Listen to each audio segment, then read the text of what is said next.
மக்களவைத் தேர்தல் நெருங்கி வரும் நிலையில் தமிழகத்தில் வெற்றி வாய்ப்பு யாருக்கு என்பது குறித்து தந்தி டிவி நடத்திய கருத்து கணிப்பு முடிவுகளை தற்போது பார்க்கலாம்.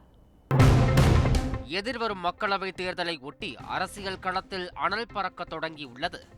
இந்த சூழலில் தமிழகத்தில் உள்ள 39 தொகுதிகளிலும் தேர்தல் குறித்த மக்களின் மனநிலை என்ன என்பது குறித்து கடந்த பிப்ரவரி மாதம் தந்தி டிவி பிரம்மாண்ட கருத்து கணிப்பு நடத்தியது. இந்த கருத்து கணிப்பு முடிவுகள் தந்தி டிவியின் மக்கள் யார் பக்கம் நிகழ்ச்சியில் ஒளிபரப்பானது.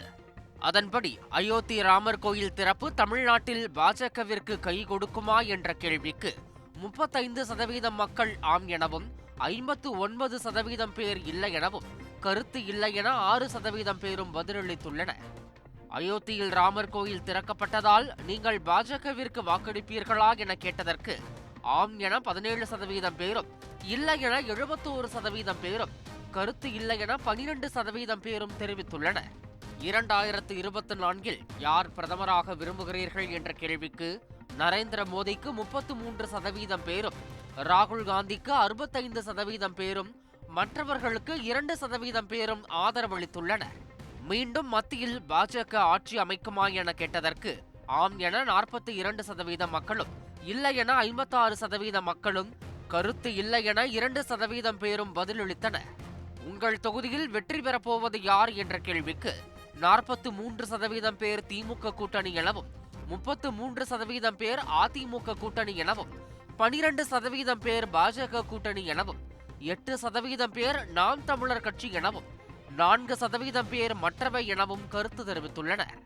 நீங்கள் யாருக்கு வாக்களிப்பீர்கள் என்ற கேள்விக்கு 42% பேர் திமுக கூட்டணிக்கும், 30% பேர் அதிமுக கூட்டணிக்கும், 13% பேர் பாஜக கூட்டணிக்கும், 8% பேர் நாம் தமிழர் கட்சிக்கும், 7% பேர் மற்றவர்களுக்கும் வாக்களிப்போம் என கூறியுள்ளனர்.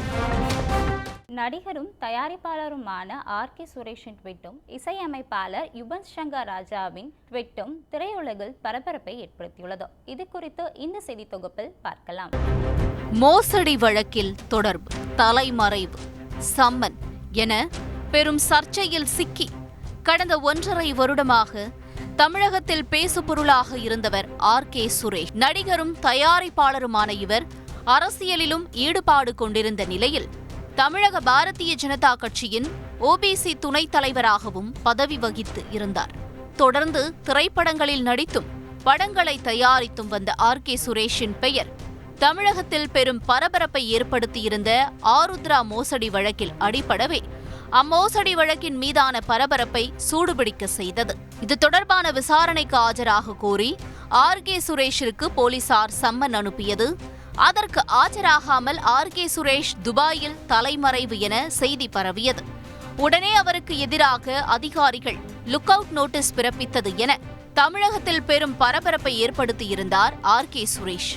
இவையெல்லாம் தணிந்து சில நாட்களுக்கு முன் பொதுவெளியில் தென்பட்ட ஆர்.கே. சுரேஷ் ஆருத்ரா மோசடி வழக்கில் தன் மீது சுமத்தப்பட்ட குற்றச்சாட்டு தொடர்பான அதிகாரிகளின் விசாரணைக்கு ஆஜரான நிலையில் பின் மீண்டும் தன் திரையுலக வேலைகளை கவனிக்க ஆரம்பித்தார். காடுவெட்டி என்ற திரைப்படத்தில் ஏற்கனவே நடித்து முடித்திருந்த ஆர்.கே. சுரேஷ் அத்திரைப்படத்திற்கான போஸ்ட் புரொடக்ஷன் வேலைகளை துவங்கி படத்தின் இசை வெளியீட்டு விழாவில் கலந்து கொண்டு பேசிய நிலையில் மீண்டும் தமிழ் திரையுலகில் பிஸியாக வலம் வர ஆரம்பித்திருக்கிறார்.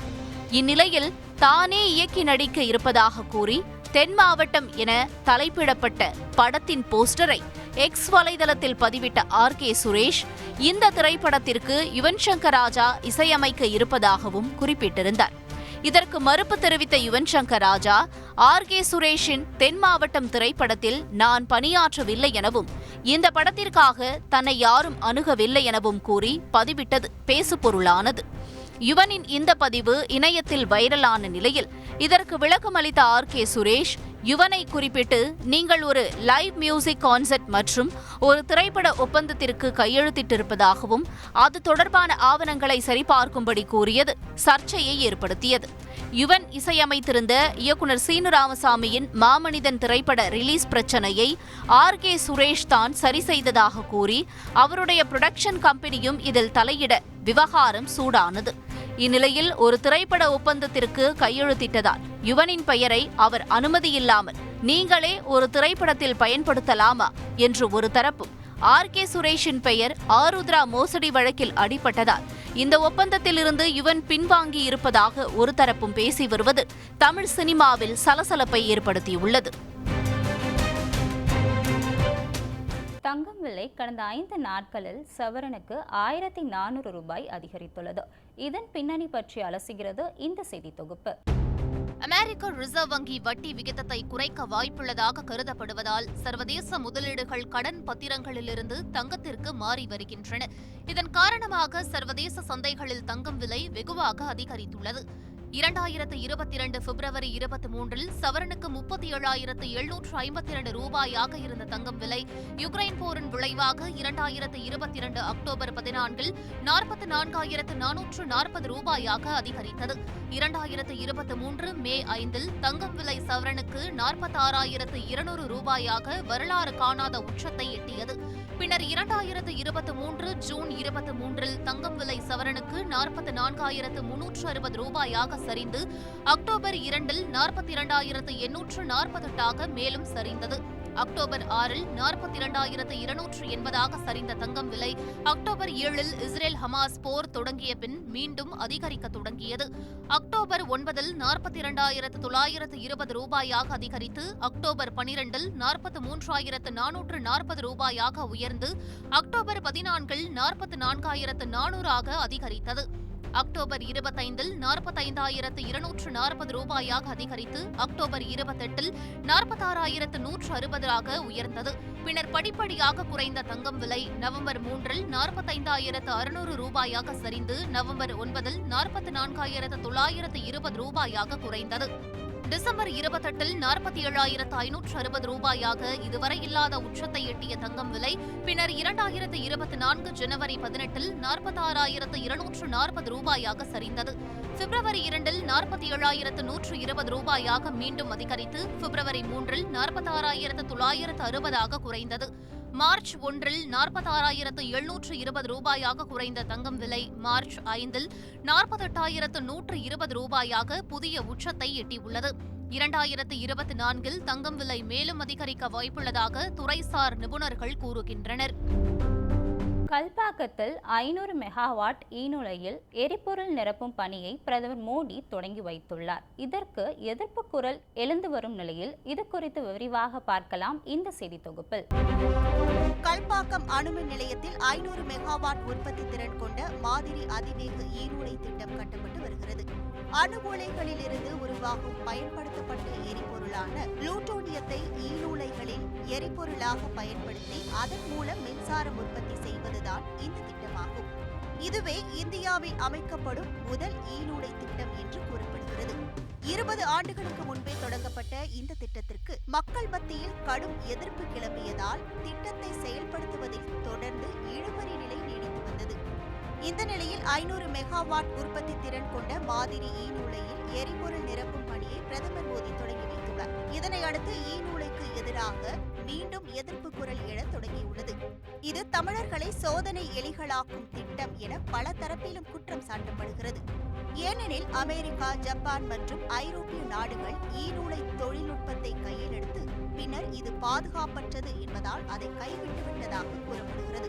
குறிப்பாக இந்த ஈநூலைகளில் குளிர்விப்பானாக பயன்படுத்தப்படும் திரவ சோடியம் ஆபத்துகளையே விளைவிக்கும் என நிபுணர்கள் எச்சரிக்கின்றனர். இந்த லிக்விட் சோடியம் ரொம்ப ஆபத்தானது. இவை எளிதில் தீப்பற்றக் கொள்ளக்கூடியது. காற்றில் ஈரப்பதம் இருந்தாலும் சரி, இல்லை வேற தண்ணியோடு இருந்தாலும் உடனே ரியாக்ட் ஆகி அது தீப்பற்றிக் கொள்ள வாய்ப்பு இருக்கு. அப்போ இவ்வளவு ஆபத்தாக இருக்கக்கூடிய ஒரு லிக்விட் சோடியத்தை நீங்கள் கூலண்டாக பயன்படுத்தி இந்த அணு உலை செயல்பட இருக்கின்றது. இவ்வகையான திரவ சோடியம் கசிந்ததால் ஜப்பானில் உள்ள மாஞ்சு ஈநூலையில் தீ விபத்து ஏற்பட்டு அது மூடப்பட்டது. அதேபோல் பிரான்சில் செயல்பட்ட சூப்பர் பீனிக்ஸ் ஈநூலையும் பொதுமக்கள் போராட்டம், சுற்றுச்சூழல் பாதுகாப்பின்மை காரணங்களால் மூடப்பட்டது. அத்துடன் உலைகளில் இருந்து வெளியாகும் கழிவுகள் அணு ஆயுதங்கள் தயாரிக்க பயன்படுத்தப்படலாம் என அணுசக்தி துறை சார்ந்த நிபுணர்கள் சந்தேகிக்கின்றனர். மேலும் கல்பாக்கம் போன்ற அணுக்கழிவு அதிகளவில் உள்ள இடத்தில் ஈநூலையை செயல்படுத்துவது மக்கள் நலனை பாதிக்கும் என்கின்றனர் சுற்றுச்சூழல் ஆர்வலர்கள். நியூக்ளியர் ஃபியூயல் ரீப்ராசஸிங் யூனிட் அப்படிங்கிறது இங்கே தான் இருக்குது.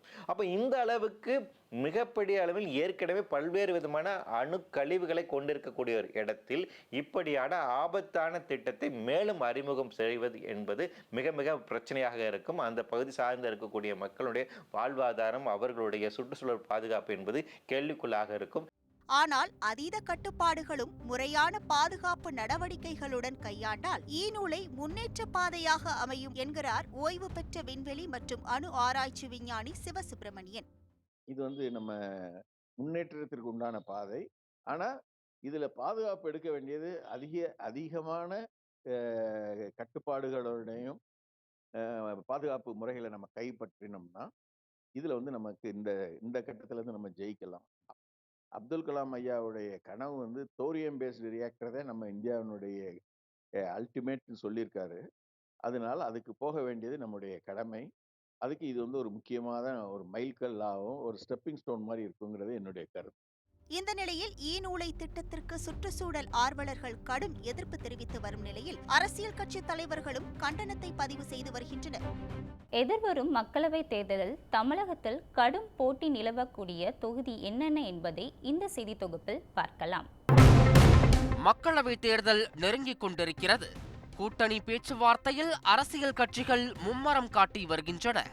இதனை ஒட்டி கடந்த பிப்ரவரி மாதம் தந்தி டிவி தமிழக மக்களிடம் நடத்திய பிரம்மாண்ட கருத்து கணிப்பு முடிவு மக்கள் யார் பக்கம் நிகழ்ச்சியின் மூலம் ஒளிபரப்பானது. அதில் தமிழகத்தில் 6 தொகுதிகளில் யார் வெற்றி பெறுவார்கள் என கணிக்க முடியாத அளவுக்கு கடும் போட்டி நிலவக்கூடும் என்பது தெரிய வந்துள்ளது. அதன்படி சிவகங்கை, தேனி, கோவை, பொள்ளாச்சி, சிதம்பரம், வேலூர் ஆகிய 6 தொகுதிகளில் கட்சிகளிடையே கடும் போட்டி நிலவும் என அறியப்பட்டுள்ளது. மேலும் எந்த கட்சியோடும் கூட்டணி அமைக்காமல் தனித்து போட்டியிட்டு வரும் நாம் தமிழர் கட்சி இம்முறை முதல் முறையாக 3 தொகுதிகளில் இரட்டை இலக்க வாக்கு சதவீதத்தை பெறும் என தெரிய வந்துள்ளது. கள்ளக்குறிச்சி, மயிலாடுதுறை, நாகை ஆகிய 3 தொகுதிகளில் நாம் தமிழர் கட்சிக்கு 10% மேல் வாக்குகள் பதிவாகும் என மக்கள் கருத்து தெரிவித்துள்ளனர். இதேபோல 14 தொகுதிகளில் இரட்டை இலக்கத்தை தாண்டி பாஜக வாக்கு சதவீதம் பெறக்கூடும் என கருத்து கணிப்பில் தெரிய வந்துள்ளது. அதன்படி கன்னியாகுமரி, தென்காசி, திருநெல்வேலி, விருதுநகர், ராமநாதபுரம், சிவகங்கை, திருச்சி, திருப்பூர், கோவை, பொள்ளாச்சி, நீலகிரி, வேலூர், ஸ்ரீபெரும்புதூர், தென்சென்னை ஆகிய தொகுதிகளில் பாஜக இரட்டை இலக்க வாக்கு சதவீதம் பெற வாய்ப்பிருப்பது மக்களின் கருத்துக்கள் மூலம் தெரிய வந்துள்ளது. செய்திகளை உடனுக்குடன் தெரிந்து கொள்ள உடனே சப்ஸ்கிரைப் பண்ணுங்க.